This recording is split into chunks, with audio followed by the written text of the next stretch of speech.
Hello and welcome to our new Skill Up workshop for the CLO LiveSync plugin for Unreal Engine 5. In this workshop, you will get a quick introduction of Unreal Engine, about its features and functionalities, as well as we're gonna showcase a workflow for our plugin. What actually is Unreal Engine? For everyone who never heard about it, Unreal Engine was developed by Epic Games in 1998 as a video games graphics engine. Later, Epic Games decided to market their real-time graphic engines so other developers can use it as well. In April 2022, the latest version of Unreal Engine 5 was developed with big improvements for 3D visualization. This is why the software is now also used in other industries like the automotive sector, virtual production for movie industry, product visualization, or augmented reality and virtual reality, as well as for mobile applications. But what's the benefit for the fashion industry to use this software? Where conventional render engines require a long time to generate these photorealistic images, Unreal Engine 5 comes to shine. With the latest development called Lumen, it's possible to create stunning photorealistic images in real time. Global illumination, ray tracing included. As you can imagine, it will be way faster to create animations of multiple colorways with the same level of detail which you have in CLO. On top, Unreal Engine can be used to create any kind of environment for your garments. Epic Games has a huge content library called QuixelBridge, where you can find different 3D assets or materials ready to use. It also comes with a direct integration for MetaHuman avatars, which looks super realistic. And this is the reason why we came up with the CLO LiveSync plugin for Unreal Engine. You can bridge the project between CLO and Unreal Engine just with a few clicks. It's super easy to use and guarantee you that your garments look the exact same. It's always subdivided between you can send the garments, the avatar, and all kind of animation without going the manual way of exporting OBJ, FBX or Alembic files and readjusting the material properties or fixing the orientation or scale. Where can you get it and how do you install it? The latest plugin can be found on our CLO website on Connect. Just go there and download the plugin and extract the folder. The integration on CLO side is already part of it with CLO 7.3. There's no further installation needed for CLO. Once you've downloaded the file, you have to extract it. I did this already. So here I got my extracted folder. And you copy the folder inside, like here you can see all the content. You copy this folder with copy paste inside program files, Epic Games, Unreal Engine, the latest version. It has to be at least 5.3 or newer. Engine, plugins, marketplace. And here you can see I've already copied this one inside. Please do the same. Another thing is we need the Substance plugin as well to make our shaders work properly. In this case, you have to start the Epic Games launcher, go to Marketplace,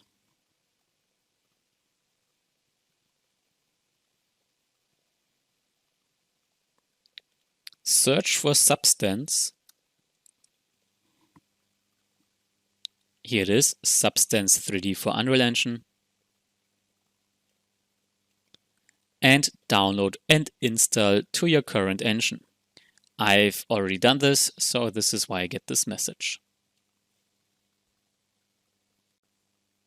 After this is done, You can now start the Unreal Engine.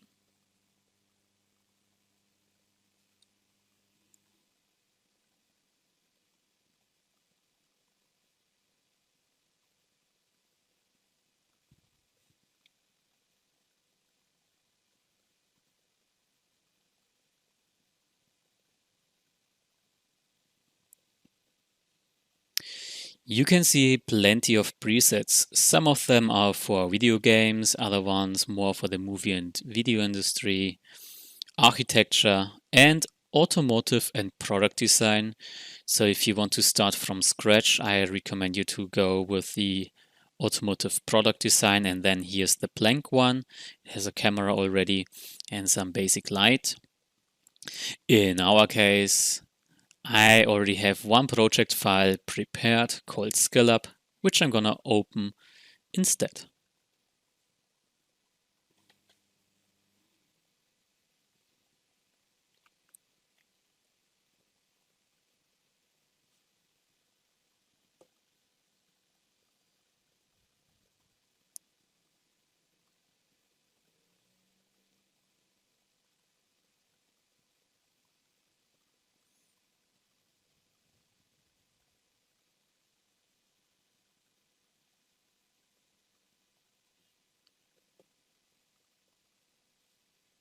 When your project file is opened, then you have to do a few changes.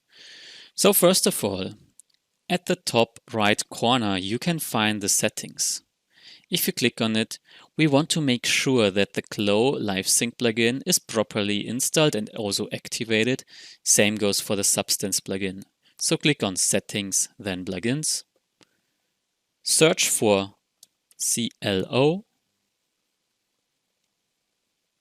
and make sure that you have a check here next to CLO LiveSync. If this is not the case, it will always ask you to restart. Don't do it now because we have a few more changes to do. Next, look for Substance. Substance for UE5 already installed and activated. This is fine. And we can close the window. Also, we need to do a few changes for our actual projects unrelated to the plugin. Click on Settings at the top right corner once again and open the project settings.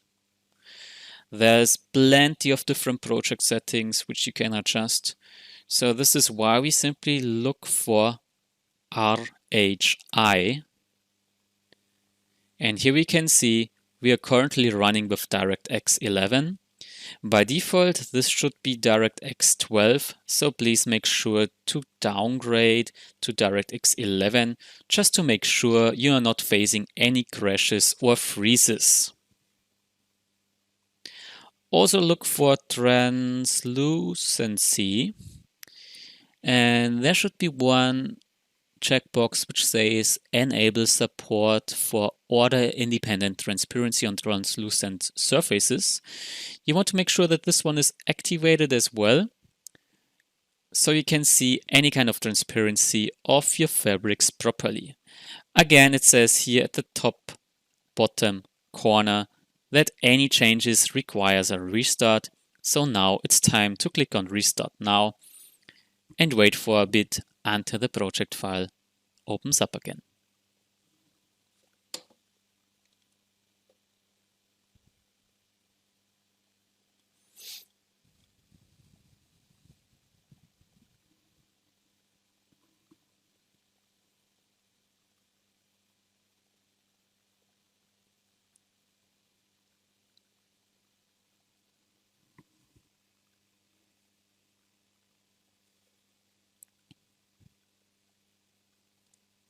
Now the plugin is ready to use. You can find it at Window and at the very bottom, CLO LiveSync Editor. It has a 3D viewport and two columns on the left and right. If you want, you can undock this window by clicking and holding the left mouse button and dock it next to your map. So here I have an environment level and you can always undock it. You can also exchange the position, so you have it more on the left, and here's the map, and you can always easily switch through instead of having a second window. Now it's important that CLO is running in the background.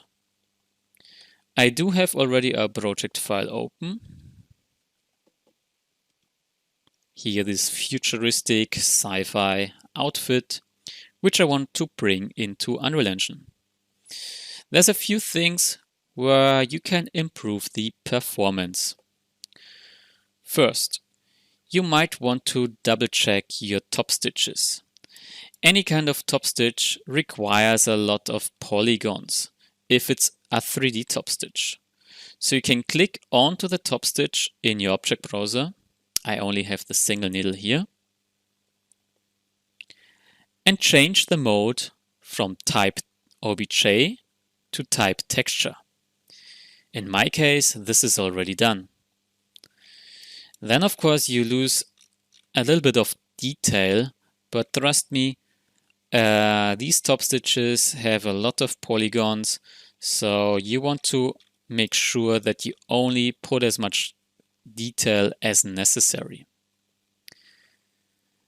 Another thing which you can optimize, you can select all the pattern pieces with the Transform Pattern tool, or simply press Ctrl A, scroll down in your property editor, under Miscellaneous, and there you can find the mesh type. By default, this one is set to triangle, but you can convert the polygons into quads as well. This will reduce the face count and vertex count a lot without keeping all the details of your wrinkles and folds.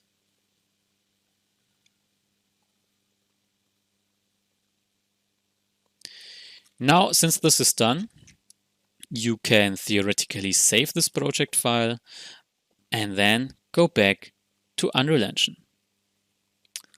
All you need to do now is click onto the LiveSync button here on the top left corner. It will give you a warning. Make sure that the simulation is turned off, so please double check if you accidentally simulated. Make sure that you're in the simulation mode, neither in the UV editor mode or in the animation mode. And also make sure that you're not accidentally recording some kind of animation in the background. So no misunderstanding, animations are perfectly fine to import, but don't record any animation meanwhile, because otherwise it won't work. Confirm with OK, and then you can see an update request at the bottom left corner. Wait until the progress bar is at 100%.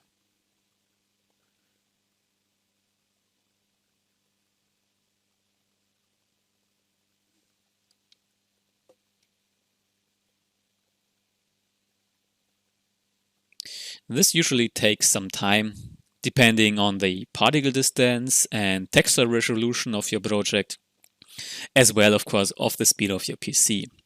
But once the garment has been loaded, then any further updates will go faster from CLO to Unreal. Here we go. I can see my garment already, but it's still not yet finished. So I will give it another few seconds. It's a complete outfit. Now, how to navigate in the 3D viewport? The easiest way would be left click onto my garment and press the F key. This one will center it out and zoom in.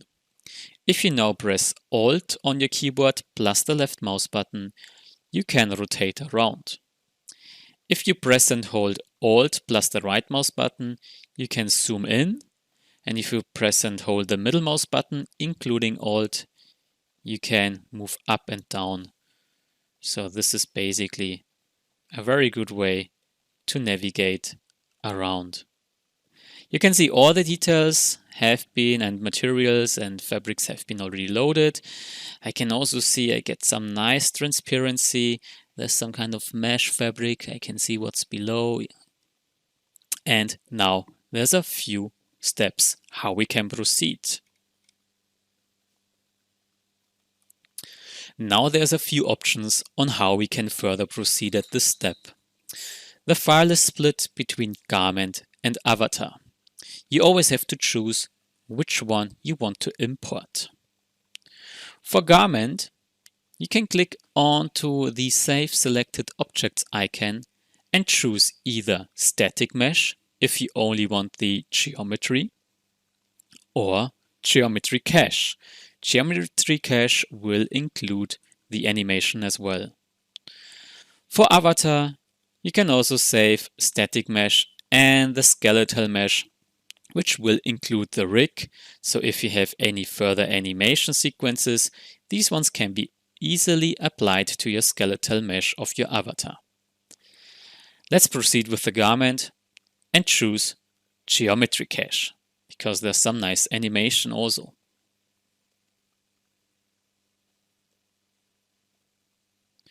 It's preparing the mesh now. So instead of exporting an Alembic file, waiting until the Alembic is exported, everything will be done in the background.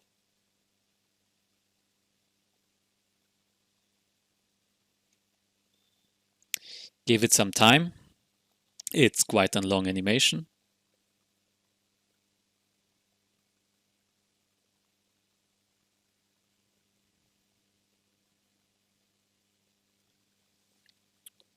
Once the mesh has been generated, a new window will pop up where you can define where you want to save this geometry cache. Let's choose the My Content folder. You can click on the triangle to open it up, and there's another subfolder called CLO Garments. Below you can give it a different name. I'm gonna stay with Geometry Cache, and I click on Save. Now it's actually saving the file.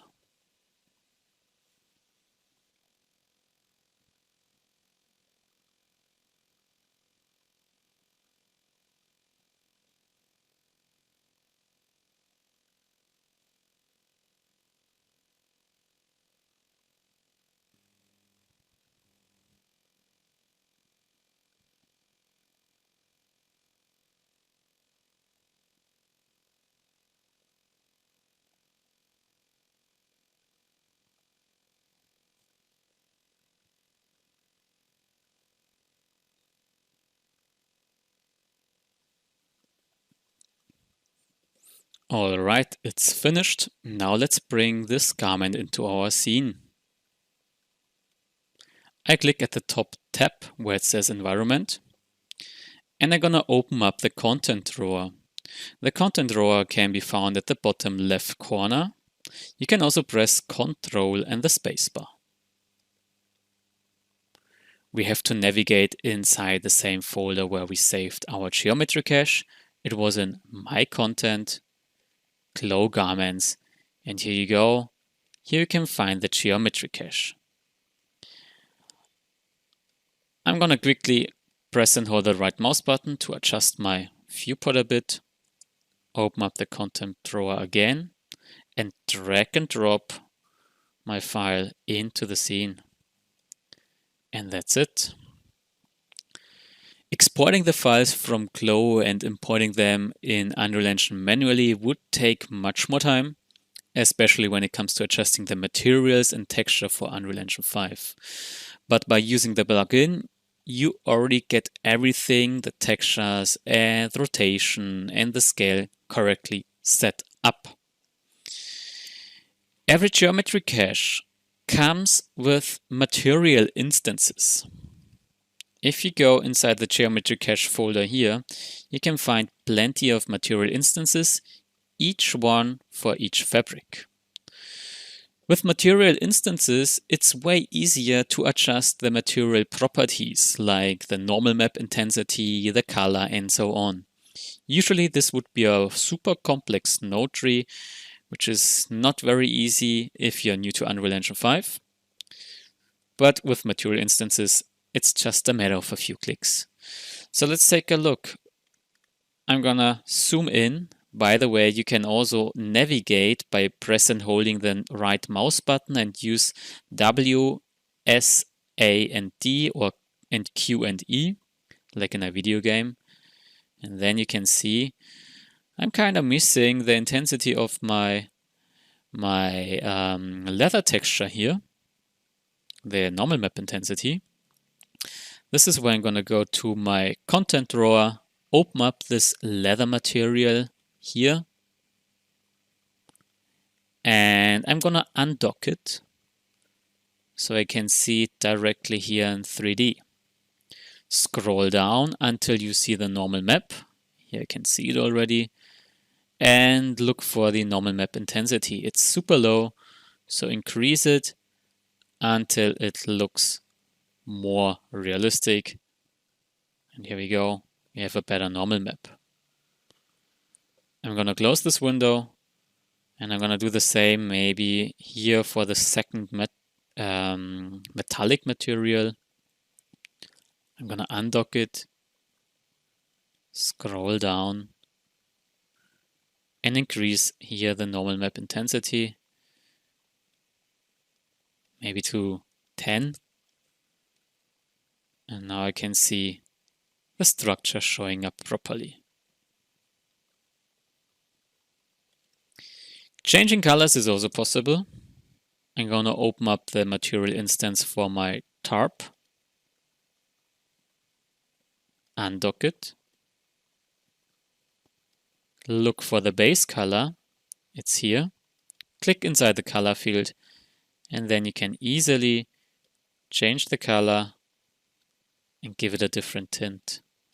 So maybe let's make something dark red.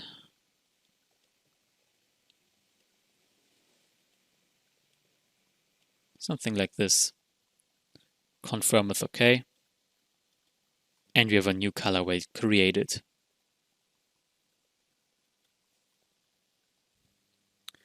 Just like in Glow, it's possible to set up a studio light system. I can see I do have some lights already placed here. That's a spherical light. There's a rectangle light. And let me zoom out a bit more. There's another rectangle light and a spotlight. Or you can also make a more natural light, like in a natural environment. If you want to hide these icons, you can press G on your keyboard. Then the icons will be gone and you can take a look without any graphics. It's also possible to create a complete environment with the help of Quixel Bridge. Open up your content drawer again and click on Add and say Add Quixel Bridge Quixel Content.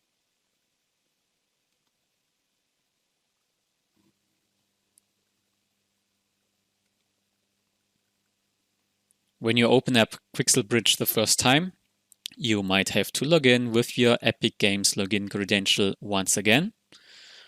But once you're logged in, you can search over 14,000 different assets, which are categorized in 3D assets, 3D plants, surfaces, decals, and imperfections. So for example, if you search for rock, you can find a mixture of rock materials and rock 3D objects. But if you go to the category surfaces and search for rock again, you only get to see the rock materials. If you decide to download one of those, select it. There you can define the quality. Click on download. And once it's downloaded, you can click on add and add it to your content drawer. I don't have to do this because I already have my content inside my content drawer downloaded and imported. Whenever you download a new content, this Megascans folder will be created. Under 3D assets, you can find this forest rock in my case. Double click and there you can find all the necessary assets. So we have a material instance again, the static mesh itself, and the textures.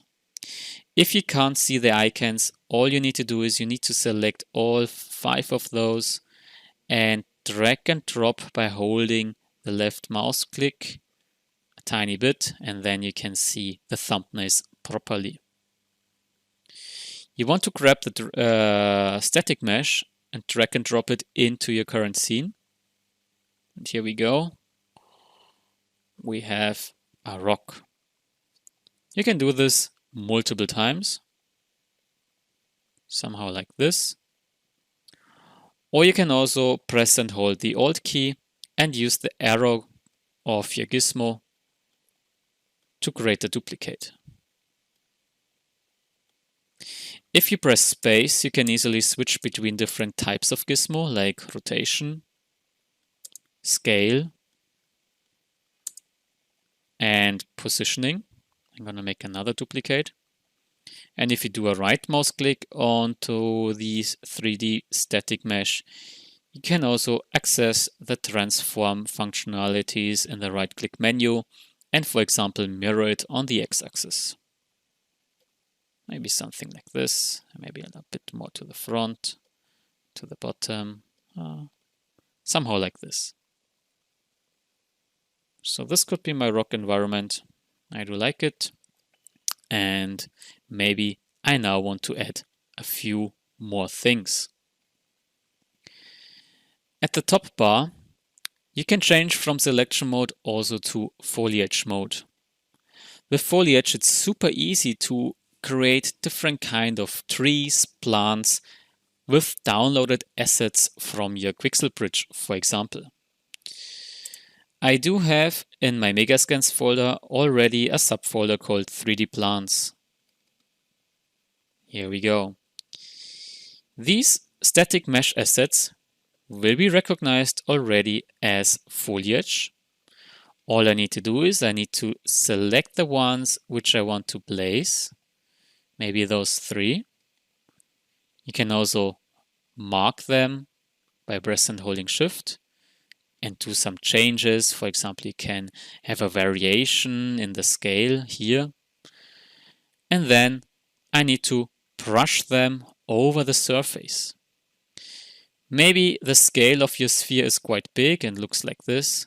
Make sure the brush size of your sphere is set to a lower value, like 100. And then you simply brush along the area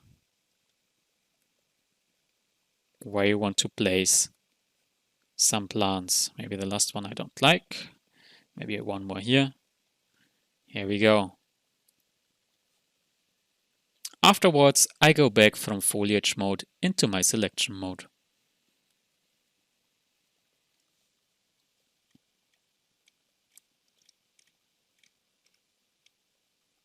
That's it. The camera animation is now up to you. Give it a try, create something amazing. There's quite a few tutorials out there where you can learn everything about camera animation and its properties, and also about the sequencer which you need to create a camera animation.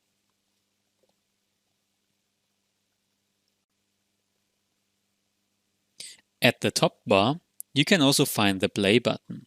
If you click this button, you're actually running your level now, and you can also see your garment in motion. Isn't this amazing?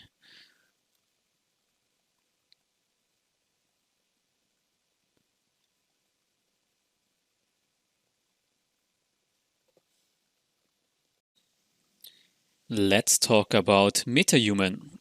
MetaHuman is Epic Games' new avatar creator. Simply go to metahuman.unrealengine.com and choose your Unreal Engine version, so 5.3. It's completely browser-based and easy to use. You can work with pre-made MetaHuman avatars and customize them. So I'm gonna click on Start MetaHuman Creator.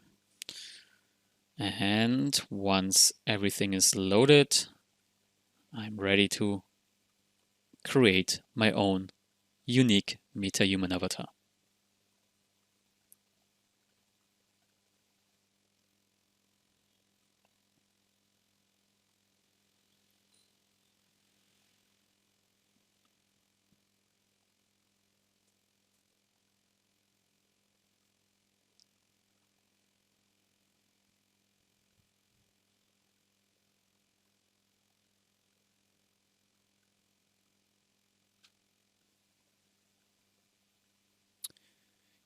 click on Create and choose one of the presets which you want to start with.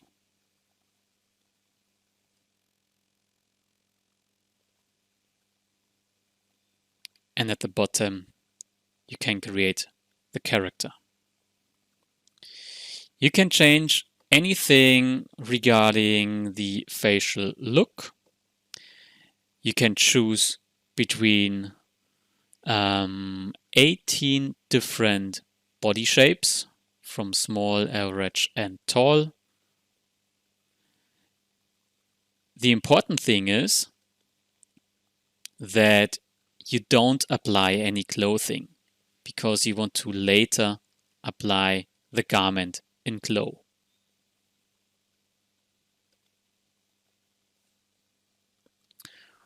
Once you're happy, all the changes will be automatically saved and linked to your Quixel bridge.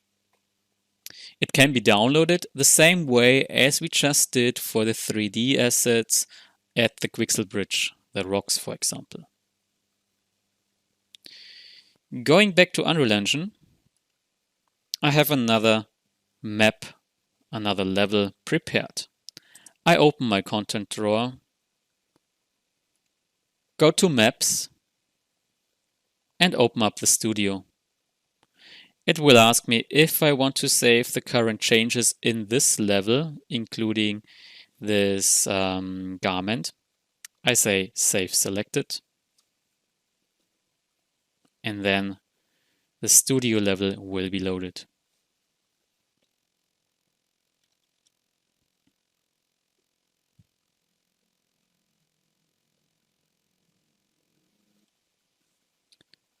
Just for you as a repetition, so if you want to add this MetaHuman, I have my MetaHuman already here imported, but you might need to do it on your own.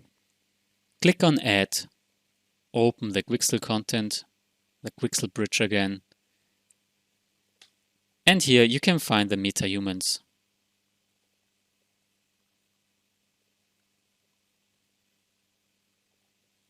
Under My MetaHumans, this is where you should see your current newly created MetaHumans.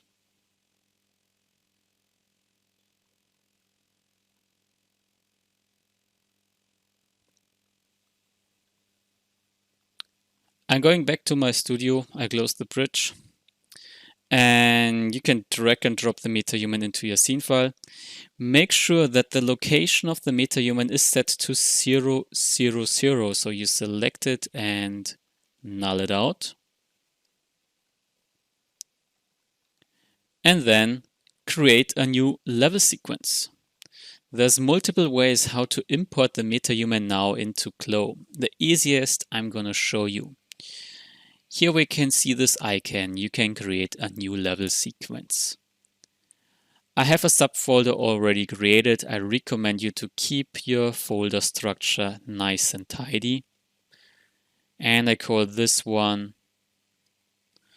MetaHuman level sequence. And I click on Save.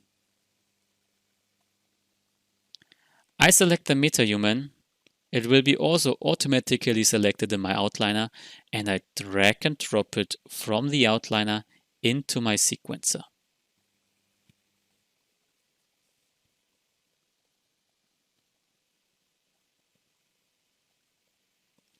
Here you can see the full rigs and handle.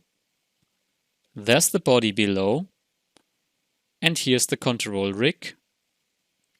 You can set a keyframe at 0,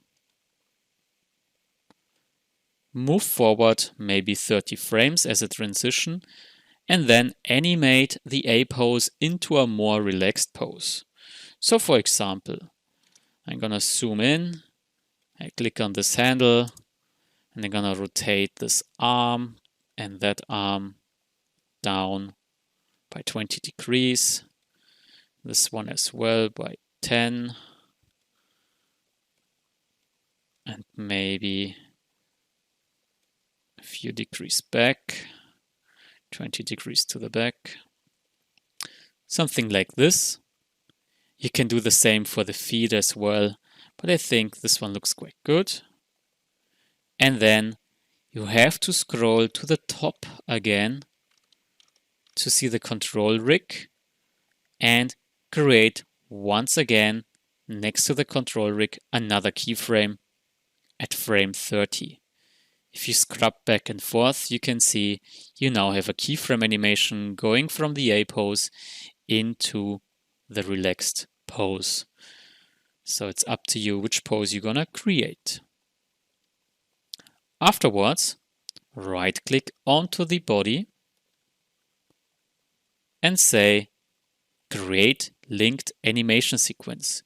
We always do need an animation sequence in order to export the MetaHuman avatar into CLO. You can leave the folder path where it is, confirm with OK. You can leave the settings to its default, and you say export to animation sequence. After this is done, at the bottom right corner, you can see the animation sequence has been created. Click on Open. And then you have the animation in a new window. And also you notice we have the LiveSync button once again. Before we're gonna export this one, I'm quickly gonna create a new project. So I click on File, New Project. I want something empty now. Then I go back to Unreal, click onto the LiveSync button, say Skeletal Mesh, leave the settings as they are, and then select Export. You can see our avatar has been properly imported into CLO. It doesn't come with any textures, it's completely white because we only need it for the draping purpose. We later gonna render it again in Unreal. Let's quickly apply some garment. I simply gonna choose this basic female t-shirt.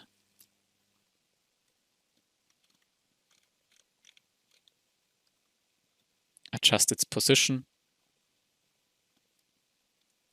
Simulate. Change the mesh type to quads.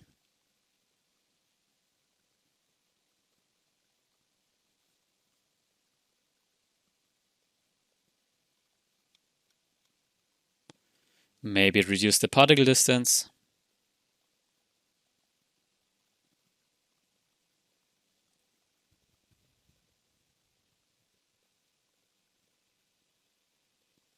And apply a new fabric to this one.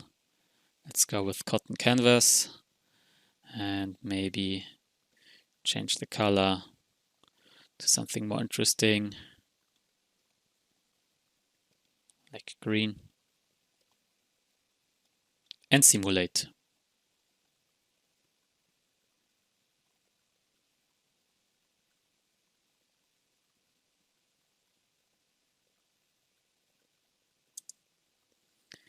If you go to the animation mode, you can see the animation is also included to your avatar.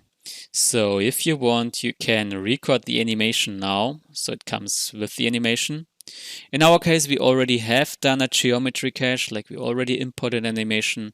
Let's go for a static mesh this time.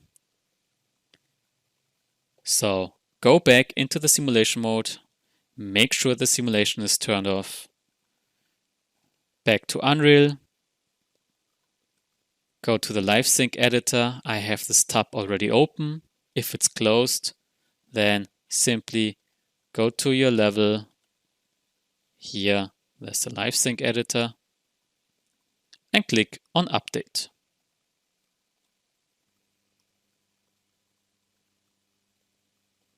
That's it. The garment and the avatar has been loaded. I'm gonna click onto the garment, save it as a static mesh, choose My Content, CLO Garments, the name Static Mesh is fine, and confirm with OK.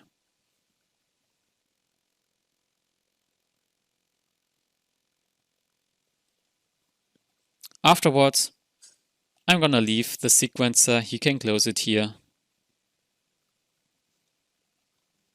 Open the content drawer. Go to My Content, CLO Garment, Static Mesh.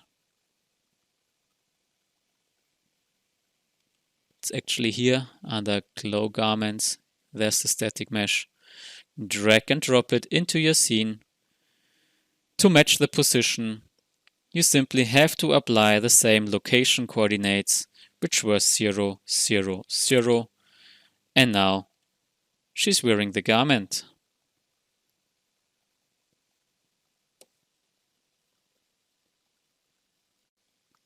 Since we still have some time, let's do something more complicated and apply an idle animation onto our MetaHuman. Open the content drawer and go to your MetaHumans folder. Inside there, I can find my current MetaHuman. I do a right mouse click inside the content drawer. Under Animation, I go to the bottom where it says Retargeting, and I create a IK retargeter.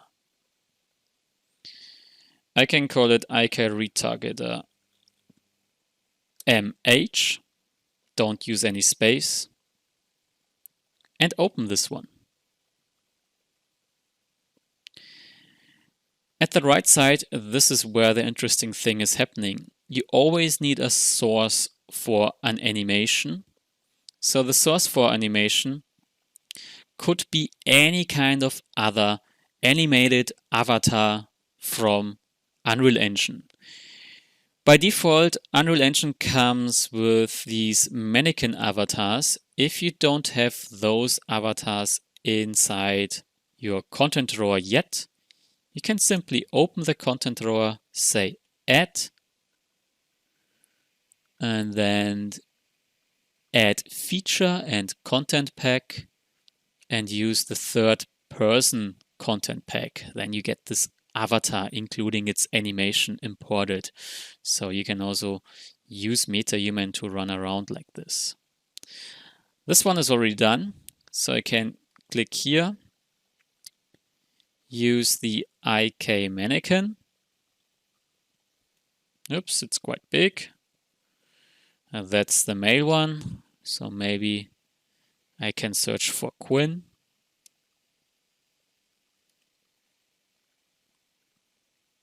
Quinn is the female one. So this is my source rig and the source mesh. And then I want to apply it to my MetaHuman. So I choose the MetaHuman, IK MetaHuman. And here we go. This is what I want.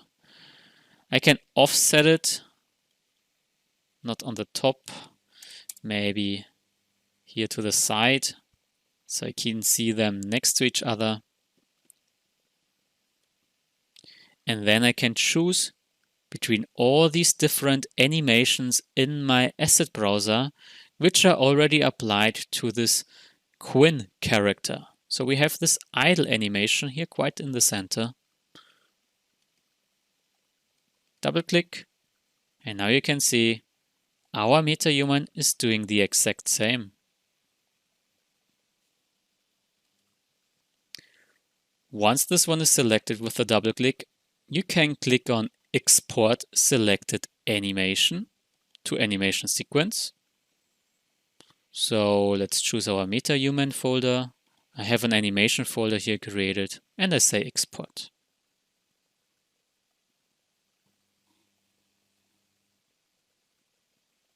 Here we go.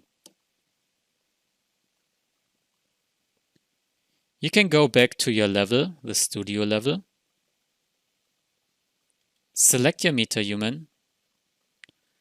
Down here where it says body inside the details, you can change the animation mode from custom to animation asset.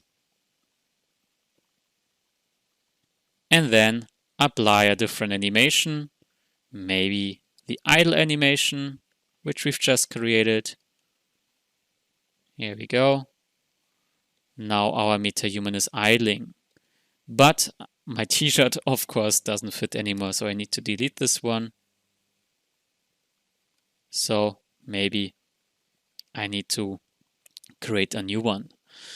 Double click onto the idle animation, which just has been saved. Since this is the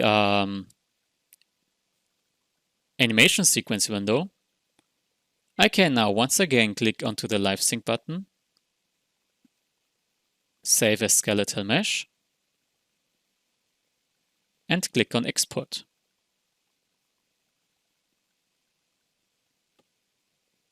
Then I go back to CLO. You can see the animation has been loaded. I only need to quickly adjust my drape. So something like this.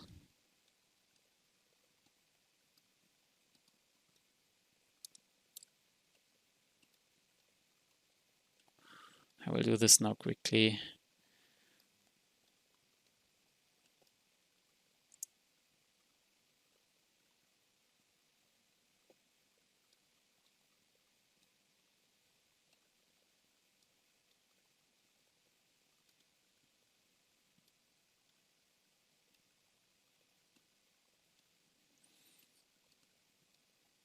Looks good so far. Then I go to my animation window, simulate my animation,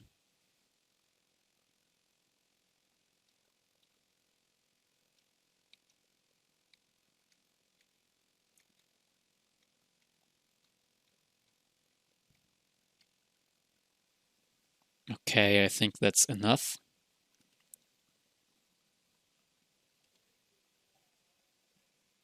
Go back to Unreal, the LiveSync Editor tab, click on Update. Oh, this one won't work. Good that I have this warning on, because I have to leave the animation sequence. I have to go back to Simulation, and then I can confirm with OK.